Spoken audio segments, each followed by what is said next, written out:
ಯಾವಾಗಲೂ ಮನಸ್ಸು ಅವನ ಏನಾಕಿತ್ತಂದ್ರ ವಿಷಯಾದಿಗಳು ಹರಿದಾಡ್ತಿತ್ತು. ಬಹಳ ವಿಷಯಾದಿಗಳಕ್ಕಿಂತ ಅನ್ನೋಕ್ಕಿಂತ ಮಣಿಕನೇ ಬಹಳ ಹರಿತಿತ್ತಂತ ಅವನ ಮನಸ್ಸು.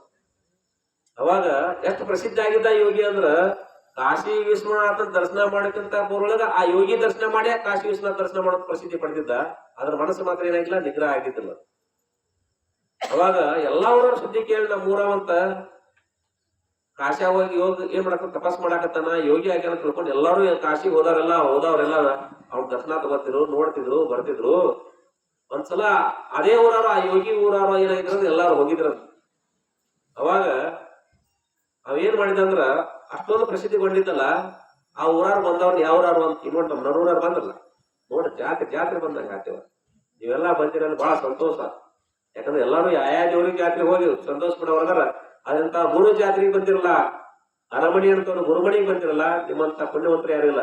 ಇದು ಯಾಕಂದ್ರೆ ವಿಶೇಷವಾಗಿ ಪುಣ್ಯದ ಸ್ಥಳ ಇದು ಸೋಮನಕೊಪ್ಪ. ಅದ್ರಾಗ ವಿಶೇಷವಾಗಿ ಅದಕ್ಕೆ ಇದು ಸಾಮಾನ್ಯರಿಗೆ ಸಿಗುವಂತಲ್ಲ. ಅಂತ ಪುಣ್ಯಕ್ಷರು ಎಲ್ಲ ಬಂದಿರಿ ತಾಯಂದ್ರೆ, ನಿಮ್ಗೆ ಮಕ್ಕಳಿಗೆ ನಮಸ್ಕಾರ ಹೇಳ್ತಾ ಇದ್ರಿ. ಅದಕ್ಕೆ ಅವತ್ ದಿವಸ ಎಲ್ಲಾ ಊರಾರು ಬಂದಿದ್ರು, ಅದ್ರಾಗ ತಮ್ಮೂರಾರು ಹೋಗಿದ್ರು.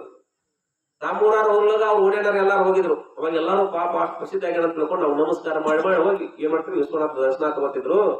ಎಲ್ಲಾರು ಬಂದಾರ ಏನ್ ಮಾಡ್ತಿದ್ದ ಅಂದ್ರೆ ನಮಸ್ಕಾರ ಮಾಡುವಾಗ ಕೇಳ್ತಿದ್ದವು, ನಮ್ಮ ಊರಾರನಪ್ಪ ನೀವು ಅಂದ.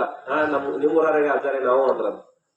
ಹಂಗಾರೆ ನಮ್ಮ ಊರಾರ ಒಟ್ಟರು ಬಂದಿರೇನು? ನಮ್ಮ ಊರಾರ ಒಟ್ಟರು ಬಂದಿರಿ. ನಮ್ಮ ಓಣ್ಯಾನವ್ರು ಒಟ್ಟರು ಬಂದಿರೇನು? ನಮ್ಮ ಮನೆಯವ್ರು ಒಟ್ಟರು ಬಂದಾರಿ. ಮತ್ ನಮ್ಮ ಮನೆಯವ್ರು ಬಂದಾರಿ ಒಟ್ಟರು ಅಂದಂತೆ.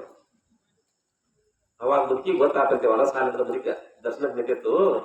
ತಡಿ ಬರ್ತಾನ ನನ್ನ ಕೇಳ್ತಾನಂತ ಏನ್ ಮಾಡಿದ್ರು ಅಂದ್ರ ಎಲ್ಲಾರು ನಮಸ್ಕಾರ ಮಾಡಿ ಹೋಗ್ತಿದ್ರು. ಎಲ್ಲಾರು ಬಂದಾರ ಅಂತಿರು. ಅವ ಮುದುಕಿದ ಪಾಳೆ ಬಂತು, ನೀನು ಬಂದೇನು ಮುದುಕಿ ಅಂತಂತೆ. ಗಡ್ಡ ಬಾವ ಇಟ್ಕೊಂಡ್ ಬಾವ 30 ವರ್ಷ ಇದನ್ನ ಮಾಡಿಯ ಅಲ್ಲ, ಯೋಗಿ ಆಗ್ಯಾನ, ಪ್ರಸಿದ್ಧಿ ಪಡೆದಾನ, ಏನೆಲ್ಲ ಕಾಶಿ ಆಗ್ಯಾನ ಅಂತ ತಿಳ್ಕೊಂಡು ಎಲ್ಲಾರು ಅಂತಾರ. ಇನ್ನೂ ನಿನ್ನ ಮನಸ್ಸು ಈ ಕಡೆ ನನ್ನ ಕಡೆ ಹೆಟ್ಟಿಟ್ಟ ಅಂತ ತಿಳ್ಕೊಂಡ ಗಡ್ಡಾಡಿ ಹೇಳ್ಕೊಂಡು ಹೊಳರ್ತೇವ ಬಡಿ. ಅದಕ್ಕೆ ಹೇಳಕ್ ಕಾರಣ ಏನಂದ್ರ ಸೆವೆಯಿಂದ ಮುಕ್ತಿ ಸಾಧನೆ ಕರೆತುಂಟೆ. ಮನಸ್ಸಿನ ನಿಗ್ರಹ ಇಲ್ಲ ಅಂದ್ರೆ ಎಲ್ಲಿ ಕುಂದ್ರು ಸಹಿತ ಏನಾಗಲಿವ.